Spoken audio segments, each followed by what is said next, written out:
ఎన్టీఆర్ జిల్లా నందిగామ నియోజకవర్గంలో గంజాయి రవాణాపై కంచికచర్ల పోలీసులు ఉక్కుపాదం మోపారు. కంచికచర్ల పరిసర ప్రాంతాల్లో గంజాయి సరఫరా చేస్తున్న 9 మందిని పోలీసులు అదుపులోకి తీసుకున్నారు.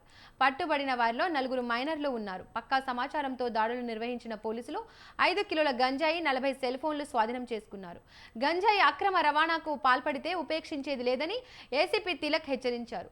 గంజాయి అక్రమ రవాణా చేసే వారిపై ఎప్పుడూ నిఘా ఉంటుందన్నారు. ఈ కేసులో చాకచక్యంగా వ్యవహరించిన Nandigama rural CI Chavan, Kanchikacherla SI రాజుని ఏసీబీ అభినందించారు. నేరాలతో సంబంధం ఉంది వడ్డీ కొట్టు అఫెన్స్ చేసిన షేక్ గాలియా తన అనుచరుడు రాబడిని చంపి అది కూడా మధ్యాహ్నం 3 ప్రాంతంలో పట్టుకునగా 2.5 కేజీ. అలాగే రీసెంట్గా అమృత ఇంజనీరింగ్ కాలేజీలో స్టూడెంట్స్ వాళ్ళ బళ్ళల్లో సెల్ ఫోన్ డిక్కీలో పెట్టుకొని కాలేజీకి క్లాస్కి వెళ్ళి తిరిగి వచ్చారు. మిస్ అయ్యి డిక్కీ ఓపెన్ చేసి దాంట్లో కేసు కూడా కంచికచర్ల పోలీస్ స్టేషన్. దాంట్లో ఆ కేసులో సంబంధించిన పలు నేరాలతో అరెస్ట్ చేశాం. వాళ్ళ దగ్గర కూడా చేసి ఇంకొక 6 కాలేజీలో